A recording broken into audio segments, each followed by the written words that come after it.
Hello and welcome back to my channel. So I have been working on my part-time job recently, so I haven't had as much time to truly be creative and think a lot because I've been working my hours.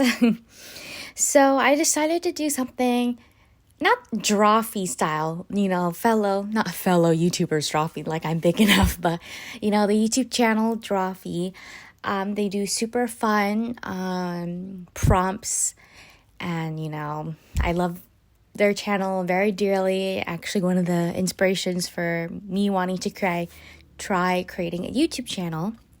But they also tend to do things like they get a prompt and they just kind of do it one pass and go.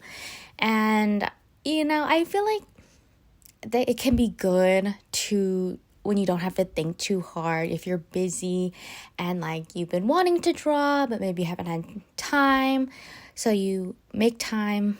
So my prompt for this video, if you'll probably see in the title, is I asked my friends to give me 3 random emojis, and then I would try to make a character based on them. And I did it kind of drawfee style where like they sent it to me, and then when I actually sat down to draw, I just did it in one go. I sat down, I looked at it, and did the first idea that came to my mind. So yeah, I only did 2 characters because like I said, I've been busy with my part-time job and I haven't had too much time, but let me get started. Alrighty.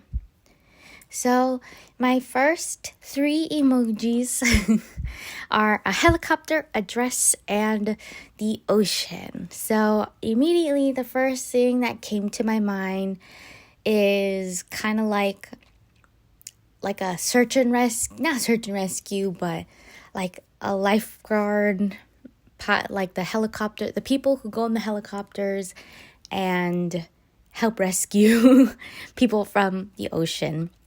But I looked at a lot of helicopter, like people who work on helicopters, like they wear these really big suits. And also, I think for like search and rescue, they wear a lot of bright colors so you can see them. And the dress that kind of throws it off to have them in a big suit, like the one-piece jumpsuit of like the helicopters. So I decided that to just give her like the helmet of a helicopter. Like maybe she does work, with the helicopter, but today's her day off and she goes to the beach and she has her little wraparound skirt thingy. And she's wearing like a one-piece bathing suit.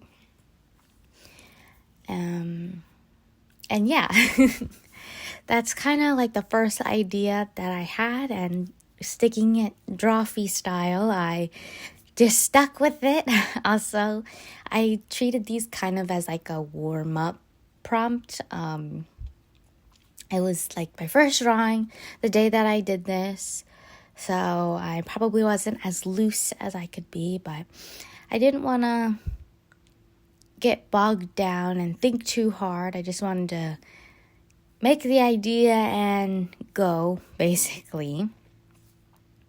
So this took me about an hour for this one drawing, from sketching and then line art and then color. And yeah. It's very, it was very fun to do. I feel like it was I didn't want to think too hard. And yeah, I just went with my first idea.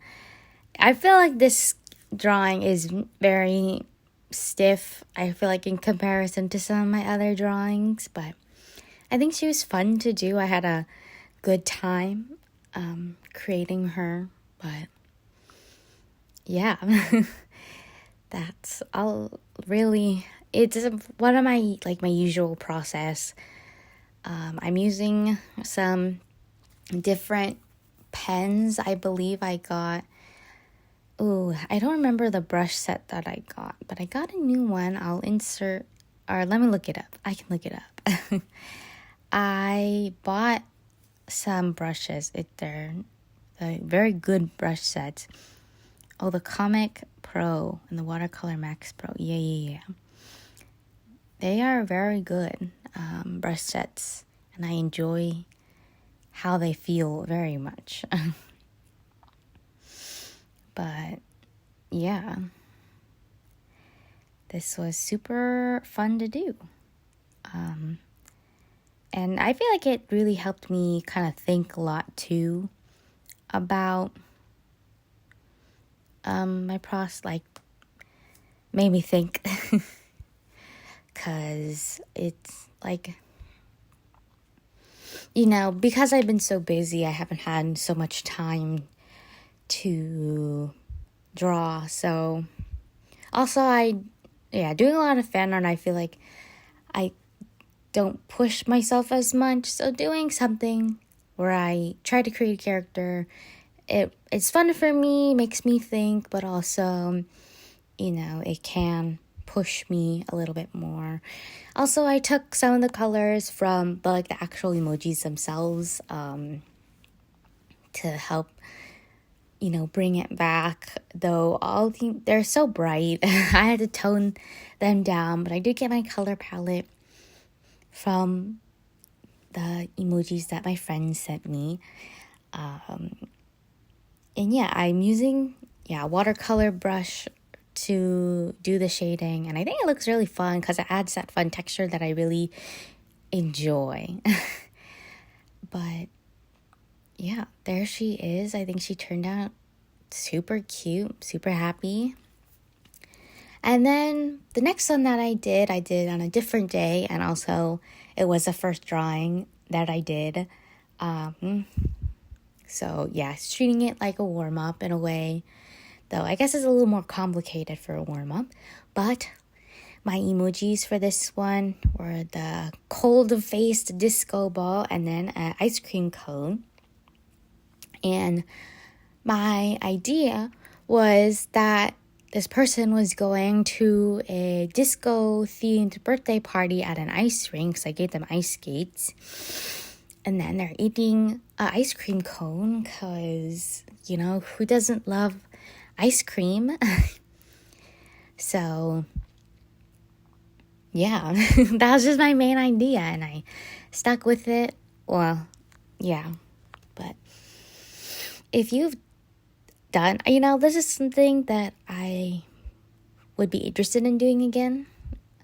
But I think it'd actually be interesting to do this with a friend if we get a set of the emojis, and then if I had a friend come on and then we do it together, and then we can see kind of what you come up with. It's very similar to the Drawfee episodes of where they have one prompt and then they have different artists design characters based on that prompt, because it is always interesting to see how you can work with the same foundation and come up with totally different results and vibes. It's just so fascinating. So if you know me and you are watching this, hit me up if you'd be interested in joining me. But yeah. Also, even though I've been busy working, it's also been very hot. So sometimes I just get home and I don't want to draw, and I've been lazing around. I have also, this is very recently, the week I'm recording this and about to put this up, but I also bought the game Sea of Stars, and I've been playing it a lot. And I don't play too many games. I'm not much of a gamer. But I've been really enjoying this game. It's super fun. I love the art. It's very intriguing. So also, sometimes I don't draw because I'm gaming. I also play the Hatsune Miku rhythm game. I think I mentioned that earlier in one of my earlier videos. And I've been trying to read, oh goodness, what's the name of it? It's the because I read a lot of dummy novels. Well, I don't read a lot of dummy novels, but I'm trying to read Heaven Official Blessing. But I stopped reading that because I'm caught up with like the Kindle releases of Heaven's Official Blessing, and I've been reading the other one. Oh no, it's like the Scum Villain Self-Saving System. I'll have to look it up. All I know is as SVSS, because everyone in that community abbreviates the title, because not that it's ridiculous, but a little bit. So I've been reading that. I've been trying my hardest to read every day. So that's another reason why I'm not drawing as often. I'm becoming a reader. It's so good. I love the art, the author's works. Like I've read, Heaven's Official Blessing, and then the novel version of The Untamed. I feel like I might read it just to see what's different, but I feel like because I seen the drama, that like I could read it last because I have a vague idea of what happens. But yeah, slowly making my way through. I just started reading oh my goodness, I do not know what it's called. The first volume. I just finished it, so now I'm on volume 2 of, I think it's SVSS, the Scum Villain Self-Saving System, something like that. I'll definitely put it on screen because I do not remember. But that's what I've been up to. I haven't been up to too much. Just been going to my part-time job, drawing, not drawing, reading, becoming a gamer. But yeah, I hope you enjoyed this process. I feel like it was super fun, especially to treat it kind of like as a warm-up and do it Joffrey style where I don't think too hard about it and just look at the prompt and kind of go. And I feel like it gives me like sense of like school vibes of where I kind of just like turn it in. And I feel like I still enjoy the outcome and enjoy the process. So hope you enjoyed. Tell me how your summer has been going. And yeah, thank you so much for watching, and I'll see you in the next one. Bye.